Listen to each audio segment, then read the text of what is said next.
بسم اللہ الرحمن الرحیم۔ سورہ ابراہیم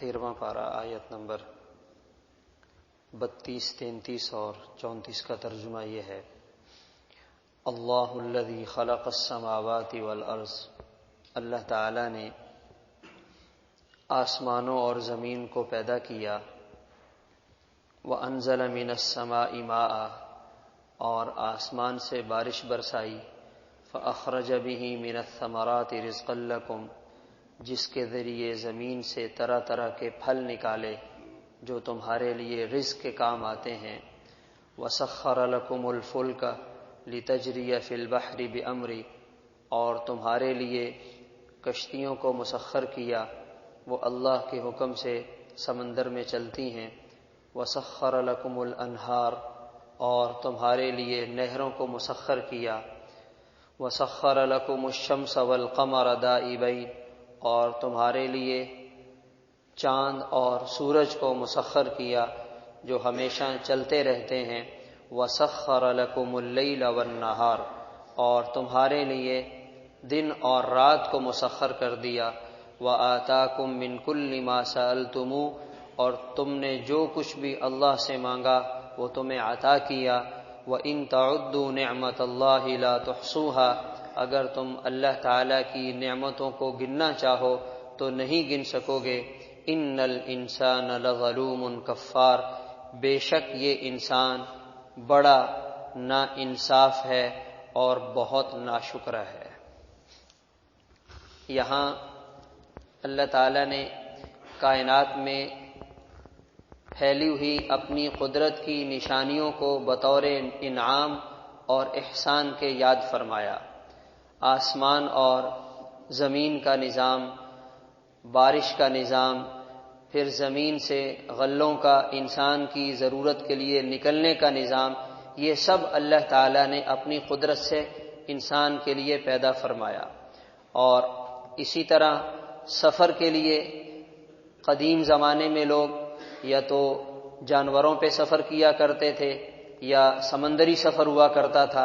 اللہ تعالیٰ نے سمندری سفر کو بھی انسان کے لیے آسان بنا دیا۔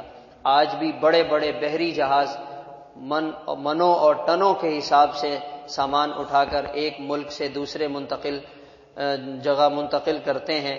یہ انسان کی سہولت کا کتنا زبردست سلسلہ اللہ تعالیٰ نے بنا دیا۔ اور آج کے دور کے انسان کو اللہ تعالیٰ نے اتنی سمجھ دی کہ اس نے لوہے کو فضا میں اڑانا شروع کر دیا، اور یہ انسان ہوا میں اڑتا ہوا ایک جگہ سے دوسری جگہ چلا جاتا ہے۔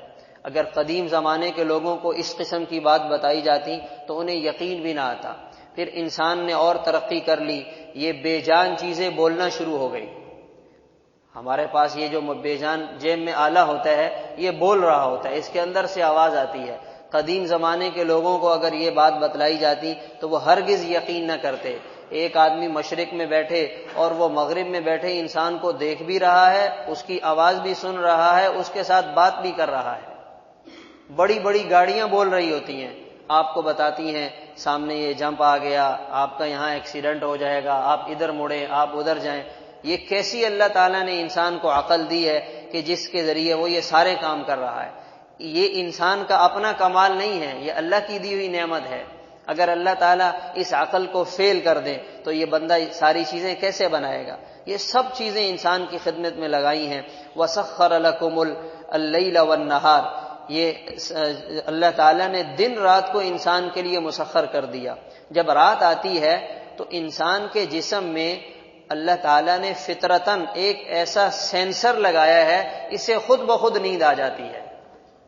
جب رات آتی ہے تو نیند رات کے ساتھ خود بخود آ جاتی ہے۔ یہ الگ بات ہے کہ ہم لوگوں نے اپنی فطرت کو مسخ کر کے اپنے نظام کو خود خراب کر دیا، ورنہ قدرت نے ہمارے جسم کے نظام میں رات کے سونے کا سسٹم خود بخود لگا دیا ہے۔ رات آئے گی، انسان آرام کرے گا، سکون حاصل کرے گا، لِتَسْكُنُوا فِيهِ، اس میں آدمی سکون کرے۔ اب یہ جو رات کو لوگ نوکری کرتے ہیں، کام کرتے ہیں، بنیادی طور پر یہ غلط کر رہے ہیں، یہ فطرت کے خلاف جا رہے ہیں۔ شروع میں تو انسان کا جسم جوانی کی وجہ سے ایسی چیزوں کو برداشت کر لیتا ہے، جب عمر تھوڑی آگے بڑھتی ہے پھر بیماریاں ایک ساتھ حملہ آور ہوتی ہیں۔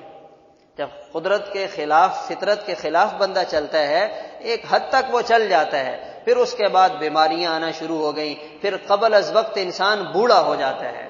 اب رات کو 10 بجے دکان سے آ رہے ہیں، 11 بجے کھانا کھا رہے ہیں، 1 بجے سو رہے ہیں، تو رات کا آرام کہاں چلا گیا؟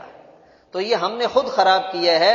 ہمیں اپنی زندگی کو فطرت کے ساتھ ملا کے چلانا چاہیے۔ اپنی زندگی کا نظام والاوقات ایسا ہو، مغرب میں دکان بند اور مغرب کے ٹائم گھر آ گئے، عشاء کے وقت کھانا کھایا، عشاء سے پہلے کھائیں، فوراً بعد میں کھائیں، اور 9-10 بجے سارا گھرانہ سو گیا، صبح اٹھیں، اللہ کا نام لیں، اپنی زندگی کو شروع کر دیں۔ تو یہ فطری نظام ہے، فطری ترتیب ہے، اگر اس سے ہٹ کر انسان چلے گا تو وہ نقصان اٹھائے گا۔ پھر فرمایا تم نے جو بھی اللہ سے مانگا اللہ نے تمہیں عطا کیا۔ کیا زبردست بات اللہ تعالیٰ فرما رہے ہیں، وَآتَاكُم مِّن كُلِّ مَا سَأَلْتُمُوهُ، تم جو بھی اللہ سے مانگتے ہو اللہ تمہیں عطا کرتے ہیں۔ ہم دنیا میں آنے سے لے کر آج تک اپنی زندگی کا جائزہ لیں، ہمیں اللہ تعالیٰ نے کیا کچھ نہیں کھلایا ہے، اللہ نے ہمیں کیا کچھ نہیں دیا ہے، اللہ نے ہمیں کیا کچھ نہیں عطا کیا۔ انسان کبھی تنہائی میں بیٹھ کر غور تو کرے، انسان ذرا غور تو کرے۔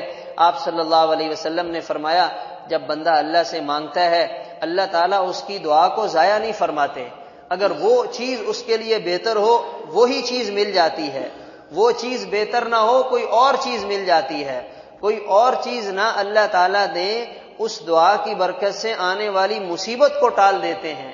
یہ نہ ہو تو اس انسان کی دعا محفوظ ہو جاتی ہے، جب یہ آخرت میں آئے گا اللہ تعالیٰ اس پر اجر و ثواب عطا کریں گے۔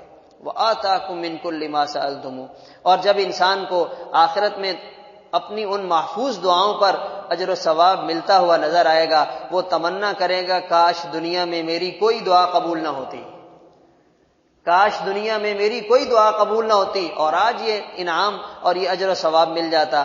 اور فرمایا وَإِن تَعُدُّوا نِعْمَةَ اللَّهِ لَا تُحْصُوهَا، تم اللہ کی نعمتوں کو گننا چاہو گن نہیں سکتے، تم اللہ کی نعمتوں کو شمار نہیں کر سکتے۔ آج دنیا میں ہم انسان کہتے ہیں جس کا انسان کھاتا ہے اسی کا گاتا ہے، ہم نے یہ فارمولہ بنا رکھا ہے، جس کا کھاؤ اسی کا گاؤ۔ لیکن عجیب بات ہے، ہم کھاتے اللہ کا رزق ہیں، گاتے کسی اور کی ہیں۔ رزق اللہ صبح بھی کھلا رہے ہیں، شام میں بھی کھلا رہے ہیں، میٹھی نیند بھی سلا رہے ہیں، ٹھنڈا پانی بھی مل رہا ہے، ہر نعمت موجود ہے، کھا اس رب کا رہے ہیں، مان کسی اور کی رہے ہیں۔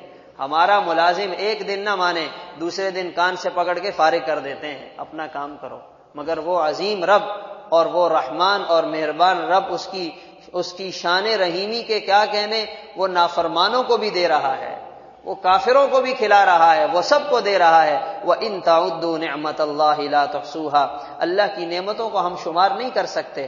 آج کا نوجوان، اس کو اللہ نے یہ آنکھیں دی ہیں، اللہ کی دی ہوئی نعمت ہے، اس کے ذریعے انٹرنیٹ کی گندگی دیکھتا ہے۔ کان اللہ نے دیے ہیں، اللہ کی دی ہوئی نعمت ہے، اس کے ذریعے ہینڈ فری لگا کر گانے سنتا ہے، شیطان کی آوازیں سنتا ہے۔ یہ زبان اللہ نے دی ہے، اس کے ذریعے اللہ کا پاک کلام پڑھیں، اللہ کا پیارا نام لیں، اللہ کا ذکر کریں، اللہ کے دین کی دعوت دیں، اس زبان کو کہیں اور استعمال کرتے ہیں۔ وَإِن تَعُدُّوا نِعْمَةَ اللَّهِ لَا تُحْصُوهَا، اس لیے میرے محترم دوستو عزیزو، اللہ کی نعمتوں کی قدردانی انسان کو کرنی چاہیے۔ اللہ تعالیٰ نے انسان کو غیرت مند بنایا ہے، اور غیرت کا تقاضا یہ ہے کہ انسان اپنے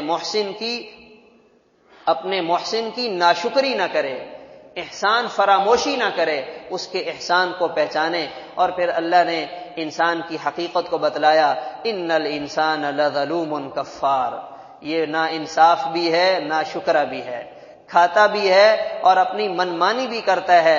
ہم اس کو سب کچھ دیتے ہیں، یہ پھر بھی گلے شکوے کرتے ہوئے اپنی زندگی گزار دیتا ہے۔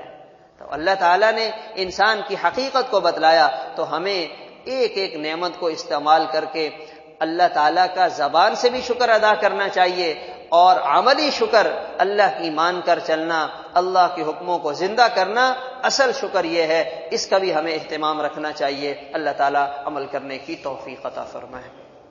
اللہ